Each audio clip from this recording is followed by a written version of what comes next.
Bismillahirrahmanirrahim.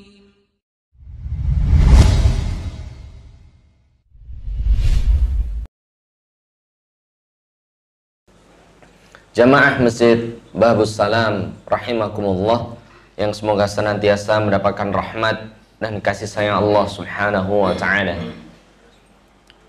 Allah Subhanahu wa taala khalaqal mauta wal hayat. Allah tabaraka ta'ala berfirman di awal surat Al-Mulk, Tabarakalladzi biyadihil mulku wa huwa ala kulli syai'in qadir. Ayat keduanya, Alladzi khalaqal mauta wal hayata liyabluwakum ayyukum ahsanu amala. Allah Ta'ala khalaqal mauta wal hayah. Allah Ta'ala menciptakan kehidupan dan kematian. Untuk apa jemaah? Liyabluwakum ayyukum ahsanu amala. Untuk menguji kita, mana di antara kita ahsanu amala, yang bisa beramal dengan seoptimal mungkin. Jemaah maka Allah Subhanahu wa taala, kehidupan itu, setelah kehidupan pasti ada kematian. Dan Allah Ta'ala berfirman surah Ali Imran ayat 185, Kullu nafsin dha'iqatul maut. Setiap yang hidup, setiap yang bernyawa, dha'iqah, pasti akan mencicipi al-mauta, yaitu kematian. Dan kita diberikan oleh Allah sampai detik ini nafas kehidupan oleh Allah Azza wa Jalla. Jamaah rahmani wa rahimakumullah, wajib kita bersyukur atas Allah, atas kenikmatan usia yang Allah berikan ini jemaah. Orang yang hidup namun lalai akan keinginan kita, bahwasanya orang yang hidup itu angan-angannya kebanyakan jemaah. Banyak banget. Dari yang paling ujung yang main HP, mohon maaf, angan-angannya apa tuh? Angan-angan, cita-cita apa mas? Cita-citanya apa mas? Sampean mas, yang pakai kacamata ganteng, apa cita-citanya mas? Angan-angan yang belum tercapai. Beli rumah, masya Allah, amin ya rabbal alamin. Kadafi apa antum mas Kadafi? Apa? Beli rumah, masya Allah, sama. Mas Aldo apa ente? Angan-angannya? Hah? Haji. Masya Allah, berbeda-beda. Masya Allah, ada yang rumah baru lagi, haji. Kalau ditanya, wallahi kita berbeda-beda. Ini angan orang-orang yang masih hidup. Ghayatul hayati syai'un la yudrak. Angan-angan orang yang masih hidup itu syai'un la yudrak, sesuatu yang sangat banyak. Udah punya rumah, misalnya, amin, pengen mobil, ya apa? Udah punya mobil, pengen punya villa, udah punya villa, pengen istri kedua, gitu kan, terus nambah, dan seterusnya Pak. Nggak ada selesai. Itu manusia. Sebab itu Rasulullah SAW bersabda, "Lau kana li ibni Adam wadin min dhahabin, la yatamanna ayyakuna lahu wadiyaini ukhrayin." Sungguh kalaulah anak cucu Adam itu punya satu lembah berupa emas, dia nggak akan puas. La yatamanna ayyakuna lahu wadiyaini ukhrayin, dia nyari lembah yang kedua, yang ketiga. Wala yamla famahu illa biturab, dan dia nggak akan berhenti sampai mulutnya penuh tanah. Artinya apa Pak? Terus, angan-angan itu ada terus. Itu ya. Wa yatubullahu ala man tab. Dan Allah menerima taubatnya orang yang kembali kepada Allah. Jadi sekali lagi, kalau angan-angan manusia kalau ditanya yang masih hidup, syai'un la yudrak, enggak ada batasnya. Terus ada. Pertanyaannya Pak, kira-kira apa angan-angan orang yang telah mati? Antum tahu nggak? Antum dihidupkan kembali untuk beribadah kepada Allah. Masya Allah. Ini jemaah. Jadi kalau orang yang telah mati, jangan ngerasain, nggak tahu Ustadz, harus mati dulu, nggak bisa. Nanti nggak bisa hidup lagi kalau udah mati ya. Jadi, angan-angan orang yang mati itu sangat simpel jemaah. Wallahi. Ibnul Qayyim al-Jauzi dalam kitab Zadul Ma'ad mengatakan bahwasanya orang yang sudah mati hanya mempunyai 3 angan-angan ketika dikembalikan ke dunia untuk hidup. 3 saja. Dan semuanya adalah beribadah kepada Allah Subhanahu wa ta'ala. Cita-citanya hanya beribadah kepada Allah Azza wa Jal. Kalau diberikan kesempatan untuk hidup. Amalan apa aja itu ya? Jadi 3 jemaah. Yang pertama sholat. Yang pertama apa jemaah? Sholat. Hadis ini diriwayatkan oleh Abu Hurairah radhiyallahu an. Nabi alaihi salatu wassalam marra bi qabrin. Nabi alaihi salatu wassalam melewati satu pemakaman, satu kuburan. Faqal, maka Rasul bertanya, "Man sahibu hadzal qabr?" Wahai sahabat, siapa penghuni kubur ini? Maka para sahabat menjawab, fulan bin fulan ya Rasulullah. Fulan bin fulan wahai Rasulullah.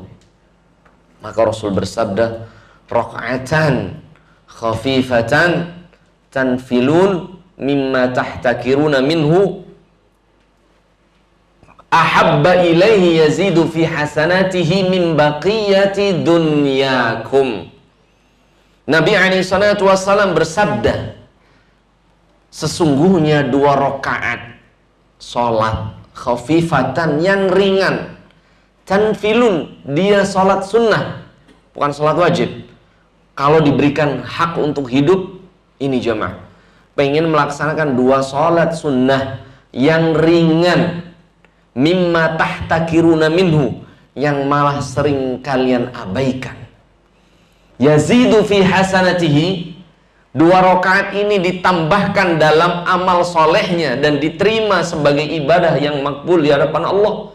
Ahabba ilaih, lebih dia harapkan, min baqiyati dunyakum, daripada dunia yang sedang kalian kejar wahai sahabat. Ini jamaah. Jadi orang yang meninggal dunia, kalau diberikan kesempatan oleh Allah Subhanahu wa ta'ala untuk hidup, cuman pengen sholat 2 rakaat yang ringan. Ini jemaah, 2 rakaat lebih diharapkan oleh penghuni kubur yang jumlahnya miliaran dari sejak Nabi Adam sampai sekarang. Allah, berapa miliar manusia pengen dibangkitkan untuk hanya sholat 2 rakaat yang ringan jemaah. Dan Nabi dan para ulama mengatakan sholat sunnah ini apa jemaah? Sholat qobliyah subuh. Betul. Sebagaimana hadis Ummul Mukminin Aisyah radhiyallahu anha, rakaatani qabla al-fajri khairum minad dunya wa ma fiha. 2 rakaat sebelum subuh, wallahi khairum minad dunya wa ma fiha, lebih baik daripada dunia dan seisinya yang kita masih ada di atasnya ini jemaah. Lebih baik, bukan sama, lebih baik daripada dunia dan seisinya.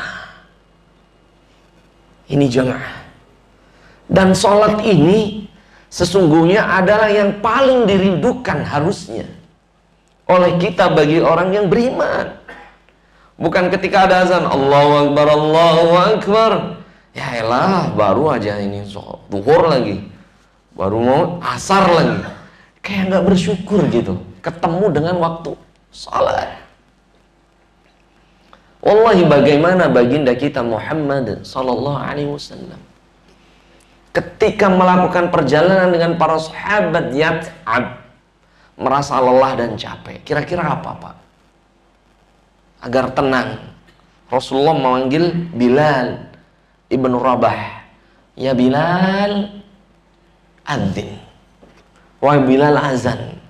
Arihna bis salah. Istirahatkanlah rasa lelah kami dengan sholat. Ini Rasul jemaah. Jadi sholat itu membuat yang seorang harusnya banyak pikiran, Pak, kantor, di rumah, pekerjaan, dan lain sebagainya. Dengan sholat itulah kita istirahat, merasa tenang. Karena kita bertemu dengan Allah Rabbul Alamin, pecinta alam semesta. Jemaah. Itulah yang harus membuat kita apa? Tenang. Bahkan sholat itu harusnya menjadi kabar apa, Pak? Gembira bagi orang yang beriman. Awal surat Al-Isra, surat 17 ayat pertama, Subhanalladzi asra bi'abdihi laylan minal masjidil haram ilal masjidil aqsa alladzi barakna hawlahu linuriyahu min ayatina innahu was-sami'ul basir. Di Isra Mi'rajkannya Nabi alaihi salatu wassalam, kemudian Rasulullah SAW diperintahkan oleh Allah untuk apa? Diwajibkan sholat 5 waktu. Kenapa jamaah? Penyebab ada Isra Mi'raj jamaah. Ada yang tahu? Kemudian diwajibkan sholat kepada Nabi SAW. Ada yang tahu? Apa penyebabnya? Sebelumnya ada kejadian apa jamaah? Ada yang tahu? Ada apa? Apa Pak? Ada peristiwa apa?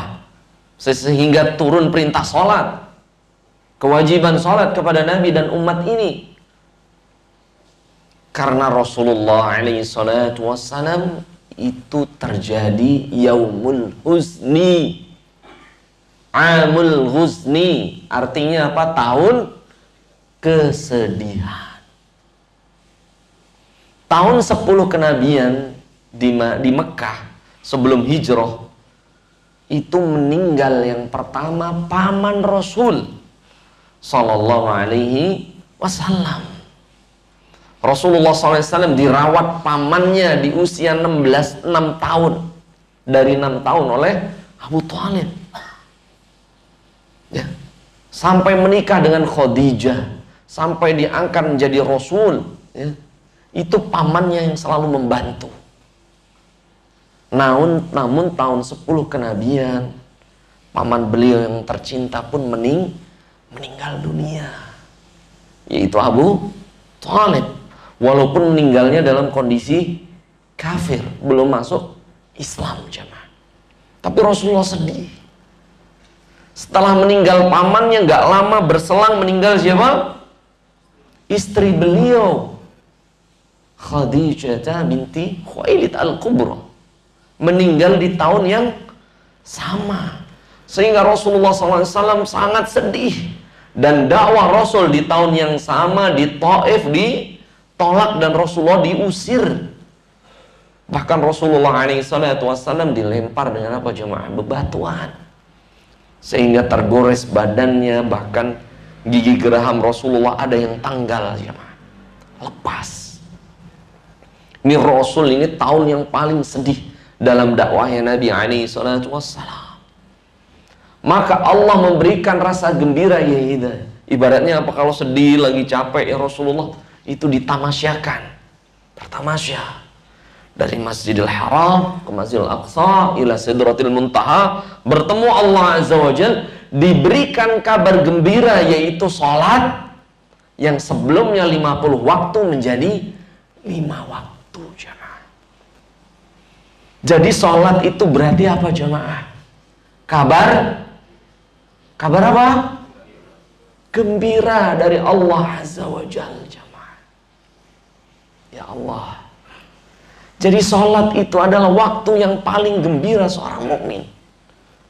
Sebelum bertemu Allah Ta'ala di yaumil qiyamah nanti, kita bertemu Allah, dipanggil Allah untuk masuk rumahnya.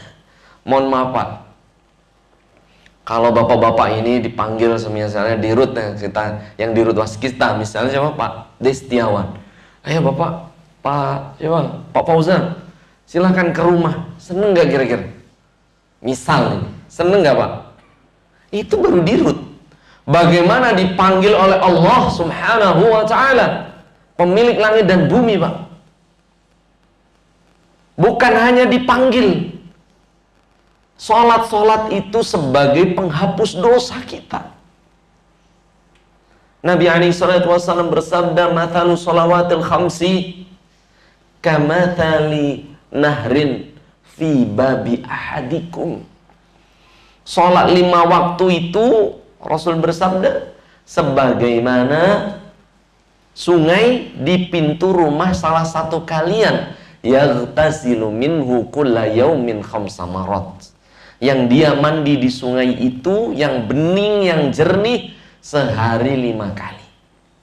Maka Rasul bersabda, hal yabqa dar fi badanihi syai'un, apakah tubuh orang tersebut masih ada kotoran, Pak?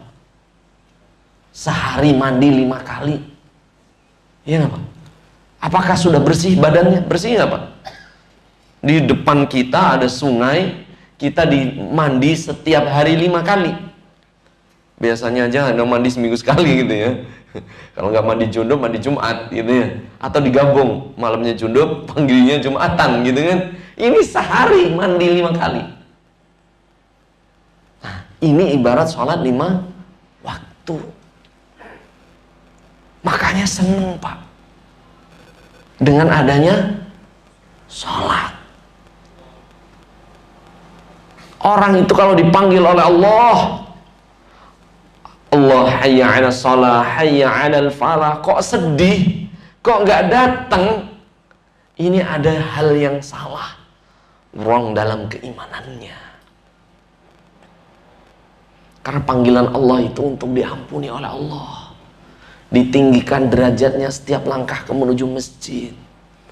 Satu sholat ke sholat, yang lainnya penghapus dosa di antara keduanya. Makanya didahului Allahu Akbar. Allah Maha Besar. Pekerjaan kecil, Pak. Nonton TV jadi kecil. Apalagi main game. Apa tuh? Mobile Legend? Oh, bukan. Misalnya hal-hal itu harusnya semakin kecil karena dipanggil oleh Allah Subhanahu wa ta'ala. Dan tujuan sholat itu apa, Pak? Hayya 'alal falah. Ayo kita menuju kemenangan. Ketika bapak-bapak bisa hadir untuk sholat berjamaah, bapak-bapak menang dari syaitan dan menang dari hawa nafsu duniawiyah. Namun kalau kita dipanggil oleh Allah hayya 'alal falah, gak datang ke masjid, wallahi kita kalah dengan syaitan dan kita kalah dengan nafsu duniawi. Kita pengen menang atau kalah, Pak? Menang atau kalah, Pak? Menang. Datangi masjid-masjid Allah Subhanahu wa ta'ala. Umar bin Khattab radhiyallahu an, orang yang begitu gagah. Orang yang begitu apa, Pak? Gagah. Ketika para sahabat Rasulullah dengan Abu Bakar ketika pertama hijrah sembunyi-sembunyi. Ketika Umar mendengar Rasulullah dan Abu Bakar hijrah sembunyi-sembunyi, sebagian sahabat hijrah sembunyi-sembunyi, maka Umar bin Khattab, orang yang satu-satunya hijratan alaniyatan, hijrahnya diumumkan di depan Darul Nadwah, di depan Ka'bah, jemaah. Umar ini, Pak, para sahabat Rasulullah dengan Abu Bakar saja kalau hijrah apa, Pak? Sembunyi-sembunyi, takut dengan musuh-musuh Allah di kota Mekah. Namun Umar malah hijrahnya siang bolong, Pak. Siang bolong. Bahkan mau hijrah ini diumumin dulu, Pak. Ya, diumumkan dulu. Hah? Barang siapa, kata Umar bin Khattab, ya, pengen menghalang-halangi hijrahku ke Madinah mengikuti Rasulullah, temui aku di Jabal Qubais. Ayo kita duel. Ini Pak Umar. Namun Umar bin Khattab radhiyallahu an, ketika tertinggal sholat zuhur, di riwayat lain sholat asar, karena beliau di bulan Ramadan Sya'ban mendekati Ramadan tuh buah kurma itu apa, Pak? Lagi matang-matangnya, mendekati menjadi rutob. Maka Umar terbuai dengan kebun tersebut. Kemudian beliau terlalaikan sholat. Ketika sampai di Madinah, Rasulullah selesai sholatnya dengan para sahabat. Maka Umar menangis. Kemudian ditanya Rasulullah nggak tahu, lima abkaita ya Umar ibn al-Khattab. Wahai Umar, engkau orang yang kuat, orang yang hebat, kenapa engkau nangis? Ya Rasulullah, ma'adraktu shalah ma'ak ya Rasulullah. Ya Rasulullah, aku nangis gak bisa sholat berjamaah denganmu Rasul. Ini Rasul, ini jamaah Umar, orang yang begitu kuat, orang yang gak takut dengan pedang. Namun ketika ketinggalan sholat berjamaah, beliau apa jemaah? Kira-kira nangisnya Bapak ini ketinggalan apa, Pak? Ketinggalan apa, Pak? Sepur? Ketinggalan apa? Tiket, kereta? Allah, ini Umar cuma. Karena sholat berjamaah dengan Rasulullah, tertinggal beliau. Terbuai dengan kebunnya. Di riwayat lainnya, Umar mengatakan, ya Rasulullah, wakaftu, saya wakafkan kebun yulhini yang membuat aku lalai akan ibadah kepadamu, saya wakafkan untuk Allah. Ini jemaah, bapak-bapak punya mobil baru, nyuci terus sampai lupa sholat, wakafin tuh apa mobil barunya. Itu fitnah. Punya istri baru nggak sholat, ini pun demikian. Jadi Abu Bakar ini orang nggak pernah marah, Pak. Abu Bakar ini orangnya apa? Gak pernah marah. Punya anak ya namanya Aisyah, kemudian Abdurrahman. Abdurrahman ini baru nikah. Kemudian sering telat, wajar lah pengantin baru, mungkin mandinya lama begitu ya. Kalau semakin lama nggak sholat berjamaah, semakin lama nggak sholat berjamaah, Abu Bakar yang nggak pernah marah manggil ini anaknya. Ya Abdurrahman, wahai Abdurrahman, talikha.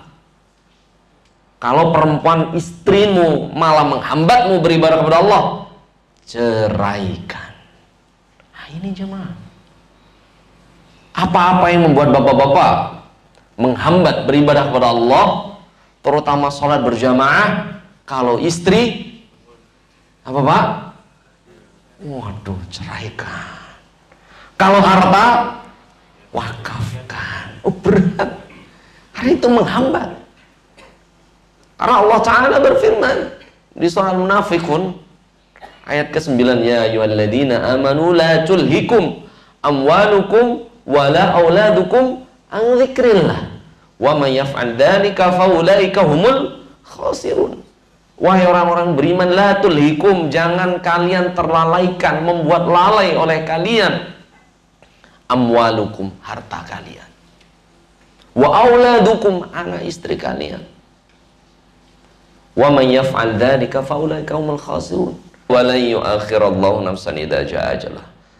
Tidak mungkin, kalau udah ajal sampai, tidak akan diakhirkan walaupun sedetik.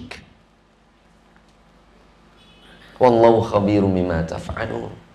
Sesungguhnya Allah Maha melihat atas perbuatan kalian, jemaah. Ini jemaah maka Allah Subhanahu wa taala. Yang sedekah itulah yang kekal di hadapan Allah Azza wa Jal. Nah, suatu hari Ummul Mukminin Aisyah radhiyallahu anha ini menghidangkan daging kambing kepada baginda Nabi Muhammad SAW. Dihidangkan kepada Rasulullah SAW. Maka Rasul bertanya, atasaddaqti ala jiranik? Wahai Ummul Mukminin Aisyah, engkau sudah bagi belum daging ini, sebagian daging ini untuk tetanggamu, tetangga kanan kiri kita, wahai Ummul Mukminin? Maka Aisyah menjawab, na'am ya Rasulullah, sudah wahai Rasulullah. Wa hadza lana, dan untuk kita sisanya tinggal segini wahai Rasulullah, sedikit. Yang untuk kita tinggal sedikit, yang dibagikan sudah banyak, jadi untuk kita sedikit. Maka Rasulullah SAW menjawab, la, kebalik antum wahai Aisyah. ma tasaddaqti, apa yang telah engkau sedekahkan, hadalana, itulah yang sebenarnya untuk kita.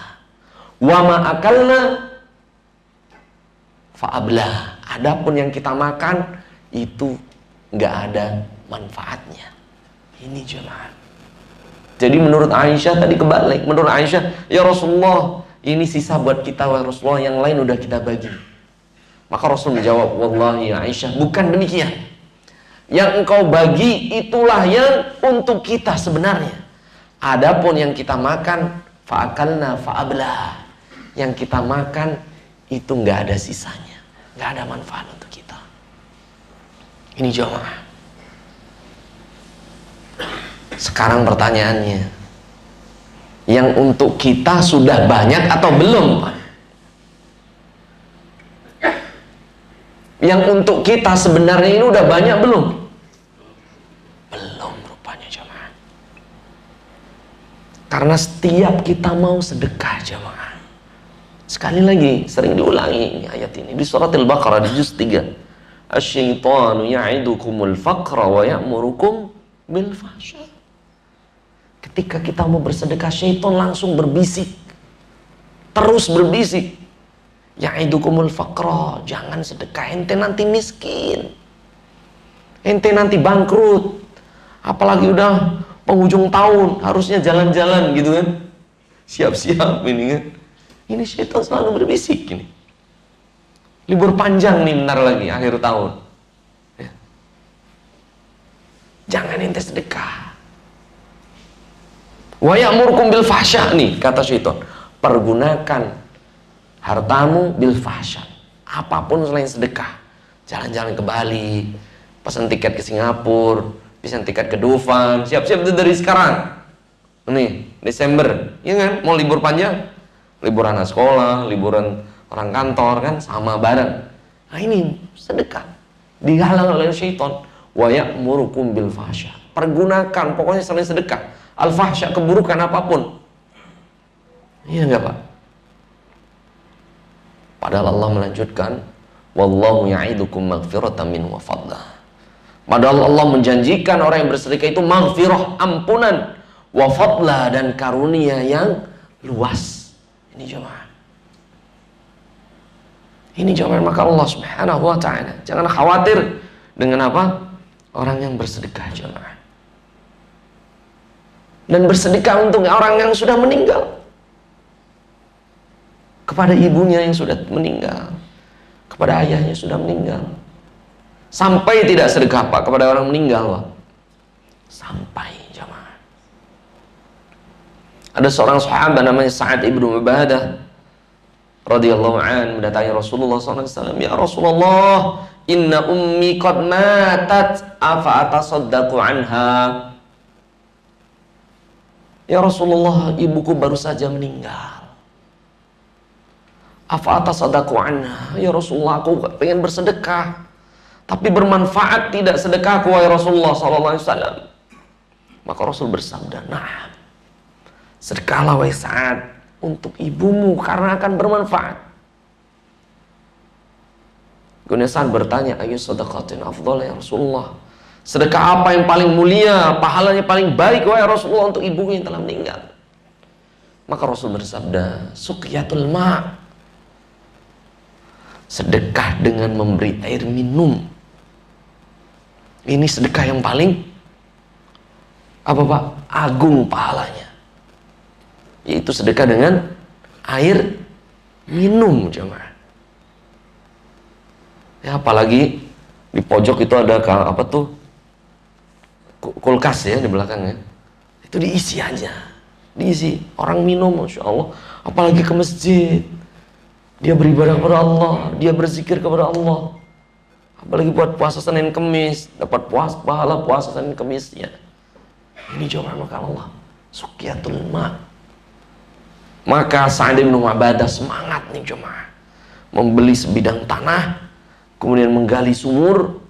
Kemudian Rasulullah dipanggil, ya Rasulullah, ishhad hada bi'ru Ummu Sa'ad. Wah Rasulullah, saksikan ini wakaf sumur Ummu Sa'ad untuk ibuku ya Rasulullah. Ini jamaah Allah Subhanahu wa ta'ala. Sedekah jemaah. Sebelum terlambat. Mumpung masih punya, jangan ditunda-tunda. Karena kematian bisa datang tiba-tiba. Kematian bisa datang sekonyong-konyong. Tanpa ada prediksi dan prasangka. Orang yang sehat bisa meninggal atas izin Allah. Orang yang sakit-sakitan bisa 10 tahun di UGD, di ICU, stroke. Ini jamaah Allah SWT. Sebelum terlambat. Jadi orang yang telah meninggal dunia, angan-angan yang kedua pengen apa Pak? Bersedekah untuk Allah Subhanahu wa ta'ala. Wallahi, dan Allah tabaraka wa ta'ala berfirman jamaah, ya, ma indakum yanfadu wa ma indallahi baq. Di surah An-Nahl. Ma indakum yanfad, apa yang kalian makan hukumnya habis. Wa ma indallahi baqin, dan apa yang kau wakafkan di hadapan Allah baqin, artinya apa? Kekal selama-lamanya. Ini coba. Jangan lupa kita mengekalkan untuk diri kita. Yang kita sedekahkan itulah yang kekal. Adapun yang kita makan ablah, habis. Yang kita pakai afnah pun rusak. Namun yang kita sedekahkan fahuwa baqin indallah, itulah yang kekal di hadapan Allah Subhanahu wa ta'ala jemaah. Dan yang ketiga jemaah maka Allah Subhanahu wa ta'ala, angan-angan orang yang telah meninggal, yaitu al-amalus salih alladzi lam ya'maluhu, yaitu mengerjakan satu amal soleh yang belum sempat ia kerjakan. Pasti di benak bapak-bapak ini ada satu amal soleh banget yang pengen dilaksanakan. Iya nggak Pak? Ada angan-angan. Ya Allah, anak pengen silaturahmi ke orang tua. Ya Allah, anak pengen ngumrohin orang tua, pengen hajiin orang tua. Ya Allah, anak pengen bangun masjid, mungkin bantu yatim, pesantren. Iya nggak Pak? Pengen umroh, pengen haji, ya nggak Pak? Nah, orang yang telah meninggal, cita-cita yang ketiga adalah al-amalus salih alladzi lam ya'maluhu. Dia pengen mengerjakan amal soleh yang belum ia kerjakan. Sebagaimana firman Allah Azza wa Jalla surah Al-Mu'minun, surah ke-23 ayat 99 sampai 100. Hatta idza jaa ahadahumul maut qala rabbirji'un.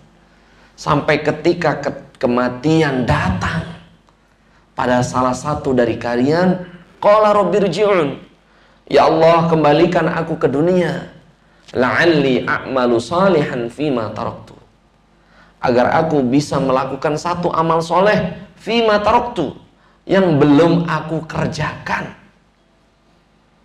Tapi dijawab oleh Allah, kalla inna kalimatun huwa qailuha min waraihim barzakhun ila yaumi yub'atsun. Tidak mungkin ketika kematian sudah menghampiri kalian, wa min waraihim barzakhun ila yaumi yub'atsun, karena di balik mereka ada dinding barzakh yang membatasi antara dunia kita yang sekarang dan dunia kematian. Gak mungkin kembali.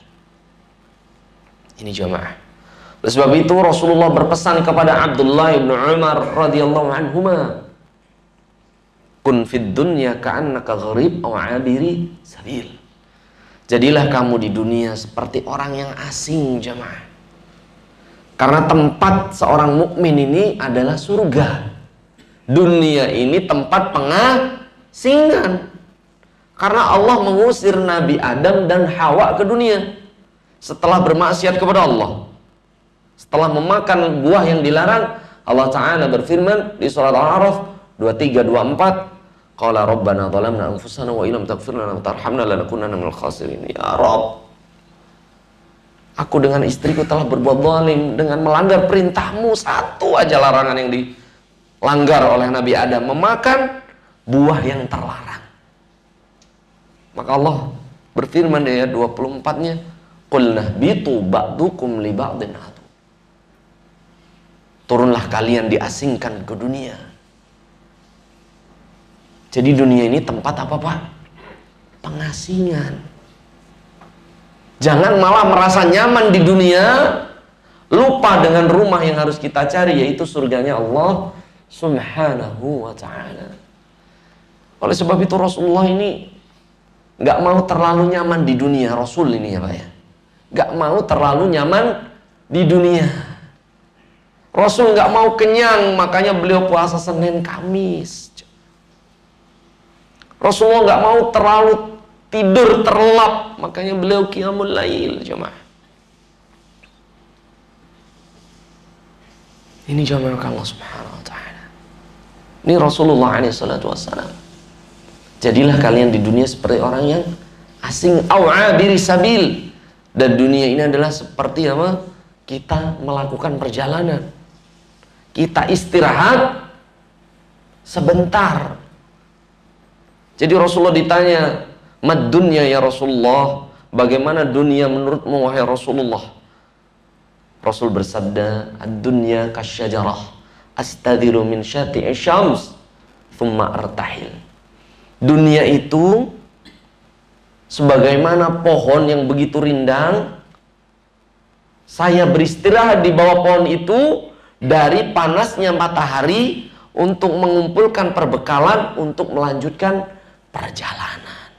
Jadi dunia ini untuk mencari apa Pak? Perbekalan untuk melanjutkan perjalanan. Bukan malah nyaman di dunia, lupa tugas kita itu untuk beribadah kepada Allah Ta'ala. Ini jemaah. Kemudian Abdullah bin Umar berkata, "Fa idza asbahta fala tangtadirul masa." Ketika antum di pagi hari, jangan menunda amal nunggu sore hari. Siapa yang jamin usia antum sampai sore hari? Nggak ada. Wa idza amsayta fala tangtadirus sabah. Pun ketika engkau berada di sore hari, jangan menunda amal nunggu besok hari. Karena kita di dunia tidak ada yang tahu apakah kita sampai sore hari, belum tentu. Ketika di sore hari, apakah kita bisa sampai besok pagi hari? Wallahi belum tentu. Sebab itu jamaah maka Allah Subhanahu wa ta'ala, mumpung kita masih di dunia, kita masih bisa sholat. Bisa tidak sholat Pak? Bisa Pak. Kita masih bisa bersedekah Pak? Bisa Pak. Kita masih bisa beramal soleh Pak? Bisa.